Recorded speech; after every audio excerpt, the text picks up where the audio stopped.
என்ன ஒர்க்கில் ஃபோக்கஸே பண்ண முடியல. அண்ணியை பற்றின ஞாபகமாகவே இருக்கே. இப்போ அக்கா நல்லா தான் இருக்கா, எந்த பிரச்சனையும் இல்லை. சரி, நான் அப்புறம் பேசுறேன்.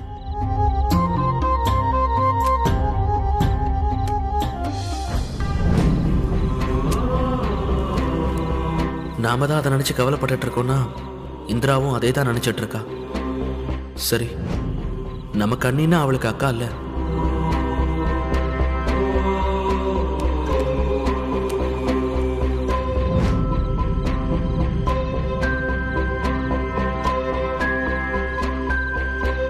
என்ன அவளாலையும் என்ன மாதிரி கான்சென்ட்ரேஷன் பண்ண முடியல போல இருக்கே.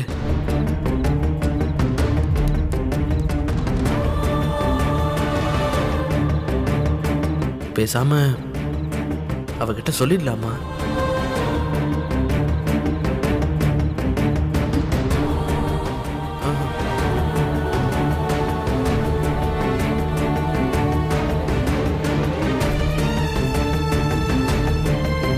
இவகிட்ட உண்மையை சொல்லலாமா இல்ல வேணாமான்னு தெரியலையே. அவங்க அக்கா உயிருக்கு ஆபத்து இருக்குன்னு சொன்னா இவ ஜாக்கிரதையா இருந்துக்குவாள்ல.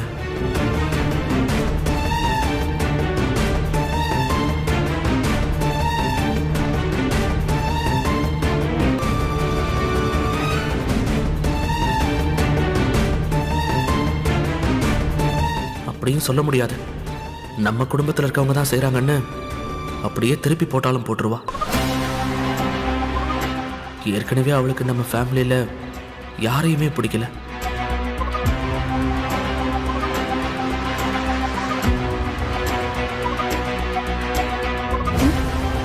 என்னாச்சு அவனுக்கு? ஏதோ சொல்ல வரானா? மனசுக்குள்ள எதையோ நினைச்சுக்கிட்டு ஃபீல் பண்ற மாதிரி தெரியுது. ஆனா சொல்ல மட்டும் வாய் வர மாட்டேங்குது. இவனுக்கு என்னமோ பிரச்சனை. நாமளே வாய் விட்டு கேட்டுருவோம். சும்மா சும்மா பார்த்துட்டு இருந்தா நம்மளாலையும் படிக்க முடியல, இவனும் ஏதோ அவஸ்தைப்படுறான். கௌதம், என்னாச்சு? ஐயோ ஆல்ரைட், என்கிட்ட ஏதாச்சும் சொல்லணுமா? இல்ல, நீ ஏன் அப்படி கேக்குற? நீ ரொம்ப டிஸ்டர்ப்டா மனசுக்குள்ள ஏதோ வச்சு ஃபீல் பண்ற மாதிரி தெரியுது, அதான் கேட்டேன். எப்படி மைண்டை கேட்ச் பண்றா பாரு. இதுலெல்லாம் இவளை அடிச்சுக்கவே முடியாது. கௌதம், என்னாச்சு? ஏன் அப்படி பாக்குற? ஓப்பனா என்ன விஷயம்னு சொல்லு. அப்போ என்னன்னாலும் சொல்லலாமா? எதுவா இருந்தாலும் பரவாயில்லையா? சொல்லு. நீ அதை மனசுல வச்சுட்டு தவிக்கிற. இல்ல, உண்மை என்னன்னு தெரியாம நாம இவகிட்ட எல்லாத்தையும் சொல்ல வேண்டாம். கொஞ்சம் ட்ரை பண்ணிட்டு முடியலன்னா சொல்லிக்கலாம். என்ன கௌதம், மறுபடியும் ஏதோ டீப்பா திங்க் பண்ண போயிட்ட?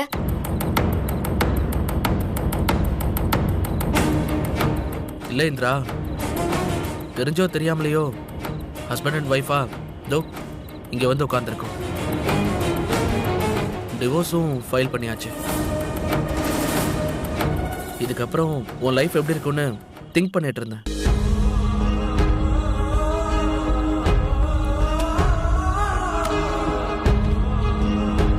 நீ இதுவா யோசிச்ச? ஆமா. அதுக்கப்புறம் நீ என்ன பண்ணுவ? உன் லைஃப் ஸ்டைல் எப்படி இருக்கும்? அதெல்லாம் அப்படியே கண்ணில் வந்து போச்சு. உன்கிட்ட அதை பத்தி பேசலாமா வேணாமான்னு தெரியல, அதான் யோசிச்சுட்டு இருந்தேன்.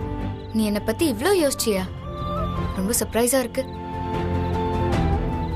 நான் ஒன்னு கேக்குறேன், நீ என்ன பிளான் வச்சிருக்க? நானா செம்மையா ரிலாக்ஸ் ஆயிடுவேன். எனக்கு பிடிச்ச லைஃப் பார்ட்னரோட சந்தோஷமா வேற லெவல்ல அட்ட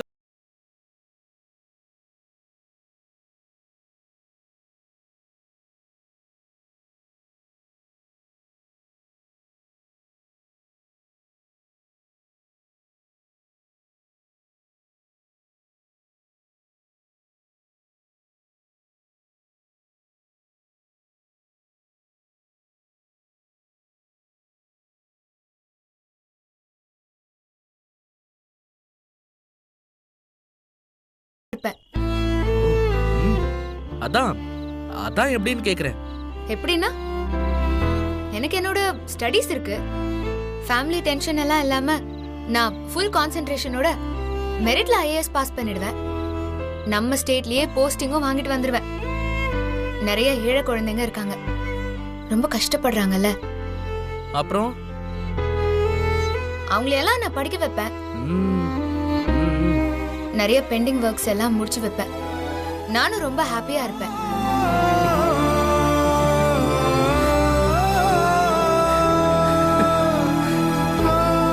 இப்ப ஏன் நீ சிரிக்கிற? நான் எவ்வளவு ஆர்வமா சொல்லிட்டு இருக்கேன், நீ சிரிக்கிற. பின்ன சிரிக்காம என்ன பண்றது? இங்க பாருமா, எனக்குமே பிசினஸ்ல பெரிய கோல்ஸ்லாம் இருக்கு.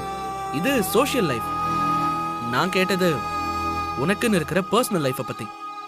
ஐ மீன் உன்னோட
ராகினி, சாமி வந்து நம்ம வீட்டு பிரச்சனையெல்லாம் தீர்த்து வச்சுட்டாருன்னா எனக்கு நிம்மதியா இருக்கும். அதெல்லாம் பாத்துக்கலாம்க்கா. ஆமா சரியா? சரி, எவ்வளவு சக்தி. நீங்க எல்லாரும் பேசிட்டு இருங்க, நான் போய் எல்லாருக்கும் ஜூஸ் எடுத்துட்டு வரேன்.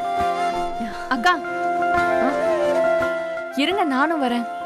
எதுக்கு தனியா வேலை செய்றீங்க? காவியா, என்னம்மா நீ? உன்னை எந்த வேலையும் செய்யக்கூடாதுன்னு சொல்லிருக்கேன்ல. ஹேமா அத்தை, நீ போ.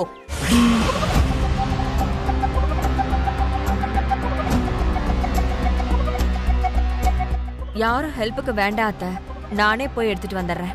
ஹேமா, நீ இரு.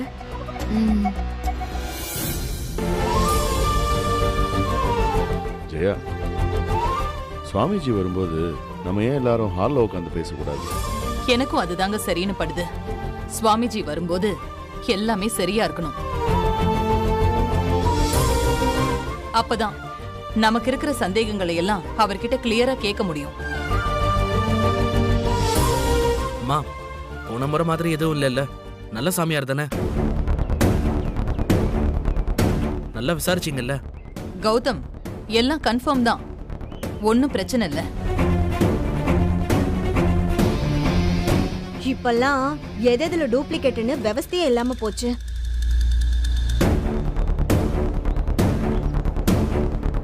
மாமா, இந்தாங்க ஓ, ஜூஸ். தேங்க்ஸ்மா.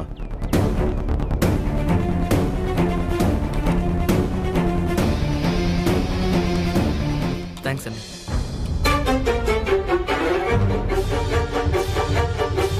சுபா, காவியாவுக்கு ஜூஸ் தரல? மறந்துட்டியா?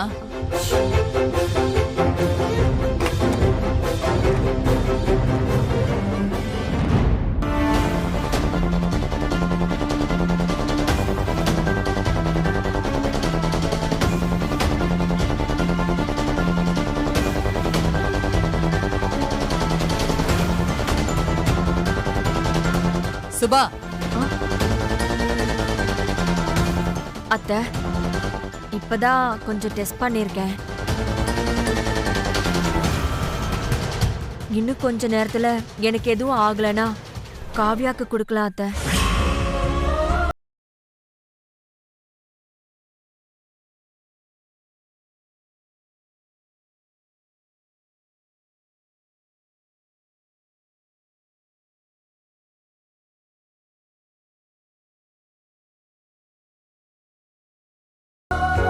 ஓ அந்த அளவுக்கு சிஸ்டம் ரொம்ப ஸ்ட்ராங் ஆயிடுச்சா? Super Subha, very very super.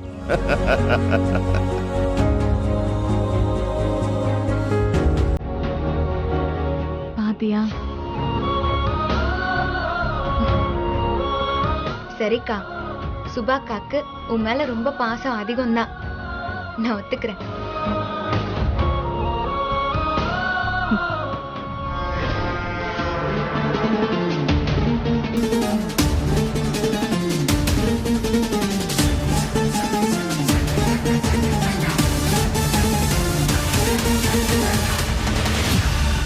இந்தா இப்ப குடி. அக்கா, வெறும் வார்த்தைக்கு சொல்லல,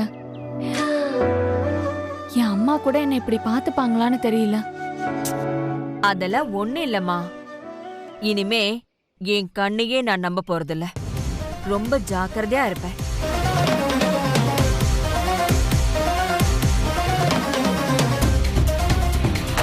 ஐயோ, இதுங்களை சும்மாவே கையில பிடிக்க முடியாது. இப்ப இது வேற சிம்பத்தி சீனா? எல்லாம் டெம்பரவரி தான். இருக்கட்டும், அடுத்த வாட்டி நீ என்கிட்ட இருந்து தப்பிக்கவே முடியாது காவியா.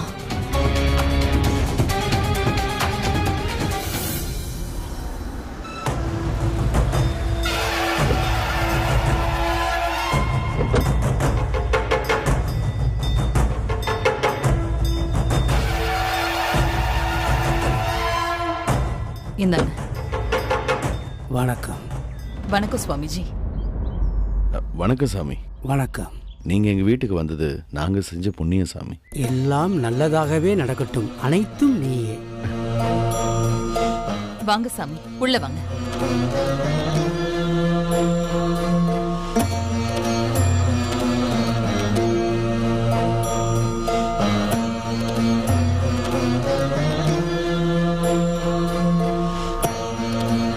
உட்காருங்க.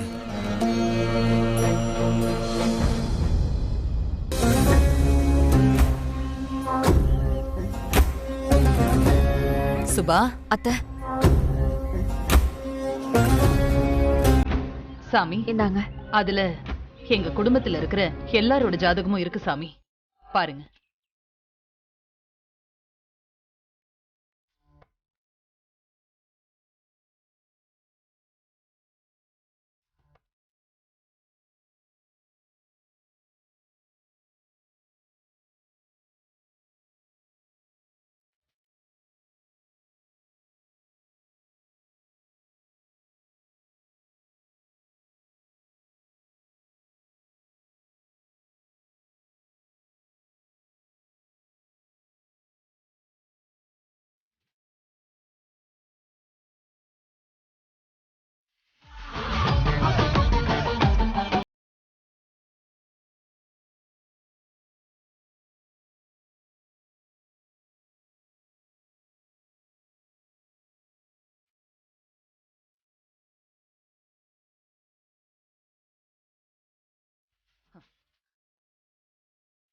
சாமி, நீங்க ரொம்ப யோசிக்கிறத பார்த்தா எனக்கு கவலையா இருக்கு சாமி.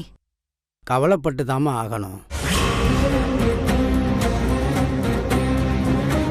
கர்ம விதிகள்ல அதுக்கான இடம் இருந்தா அதெல்லாம் ஆத்மா கழிச்சு தான் ஆகணும். சாமி, கொஞ்சம் புரியுற மாதிரி சொல்லுங்க சாமி. சொல்றேன், சொல்லிதான் ஆகணும். அது எப்படி சொல்றதுன்னு கொஞ்சம் தயக்கமா தான் இருக்கு.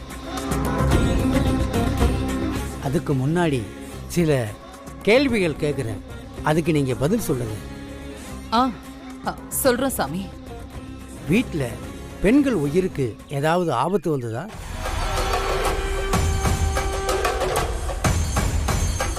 வீட்டில் நடந்த விசேஷத்துல எல்லாம் மனசு சங்கடப்படுற மாதிரி ஏதாவது சம்பவம் நடந்ததா?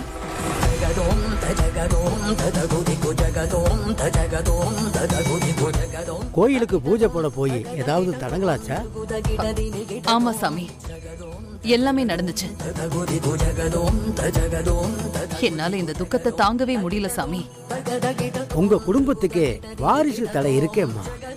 அதை தாண்டி கரு தங்குறதே கஷ்டமாச்சே. இத்தனை பெரியவங்க இருக்கீங்க, குடும்பம் விருத்தியாகாம இருக்கே. இப்பதான் சின்னதா ஒரு விளக்கு தெரியுது. ஆமா சாமி, இத்தனை வருஷம் என் மருமகளுங்க யாருக்குமே குழந்தை இல்ல. இப்பதான் என் 3வது மருமக காவியா மாசமா இருக்கா.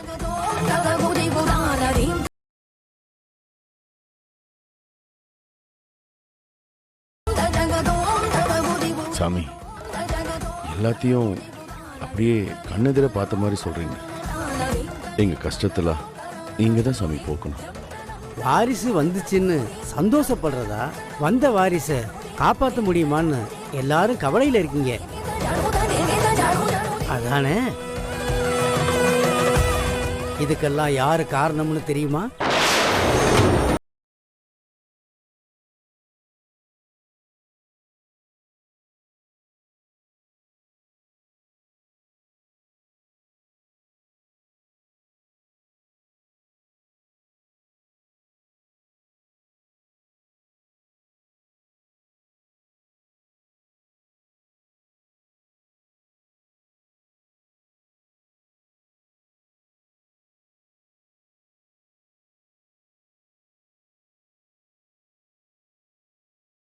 உங்களை சந்தோஷப்பட விட்டுருமா?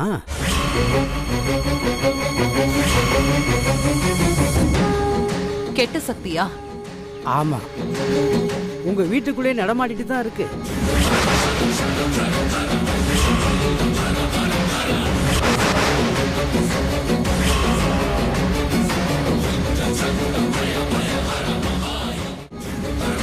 போராதத்துக்கு வெளியில இருந்தும் ஒரு துஷ்ட சக்தி வேலை செய்யுது.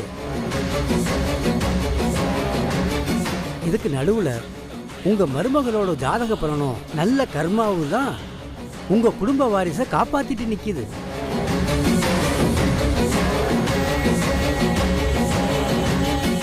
ஆனா அதால ரொம்ப நாள் தாக்கு பிடிக்க முடியாது.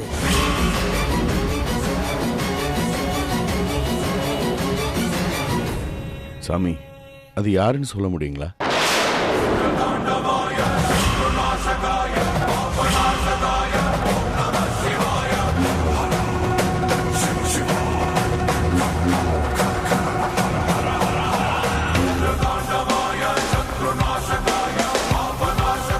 யாருன்னா கேக்குறீங்க? கேளுங்க, கேட்டுக்கிட்டே இருங்க. கூடிய சீக்கிரத்துல நல்லவங்க யாரு கெட்டவங்க யாருன்னு சாமி உங்களுக்கு புரிய வைக்க போகுது. சாமி, நாங்க ஏற்கனவே ரொம்ப பயந்துட்டு இருக்கோம். இப்ப நீங்க சொல்றது இன்னும் எங்களுக்கு கவலையை கொடுக்குது. இதுக்கு பரிகாரம் ஏதாவது இருக்கா? என்ன பரிகாரமா இருந்தாலும் செய்றோம். எப்படியாவது எங்க குடும்ப வாரிச எந்த குறையும் இல்லாம பாதுகாத்து கொடுங்க சாமி.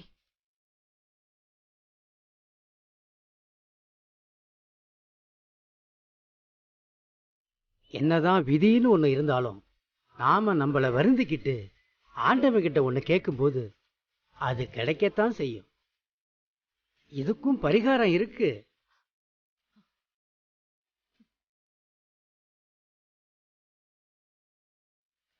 சொல்லுங்க சாமி, எதுனாலும் செய்றோம். அப்படி தெம்பா சொல்லிட முடியாதுமா. கடவுள் அனுமதிச்சாதான் இதையே நீங்க செய்ய முடியும். தங்கத்துல தொட்டில் செஞ்சு அம்மன் காலடியில வச்சு உங்க மருமக கையால பூஜை செய்ய சொல்லுங்க.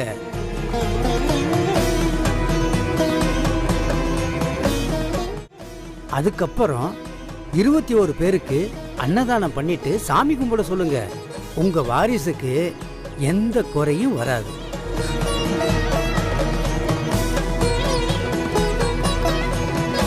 அது மட்டும் செஞ்சு முடிச்சுட்டா கருவுல இருக்கிற சிசுவுக்கு எந்த பிரச்சனையும் வராது.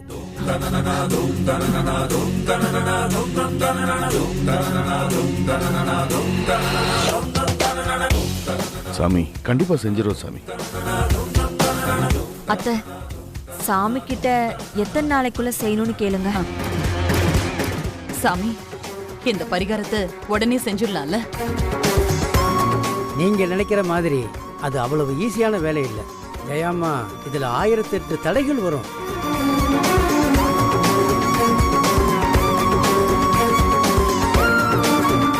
இந்த பரிகாரம் செய்ய முடியலன்னா என்ன ஆகும்?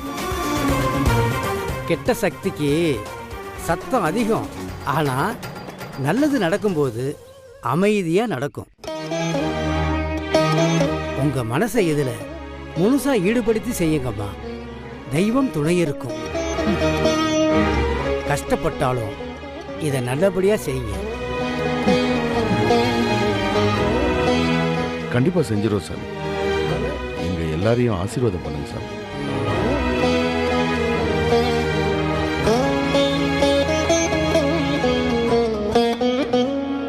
போராகினி.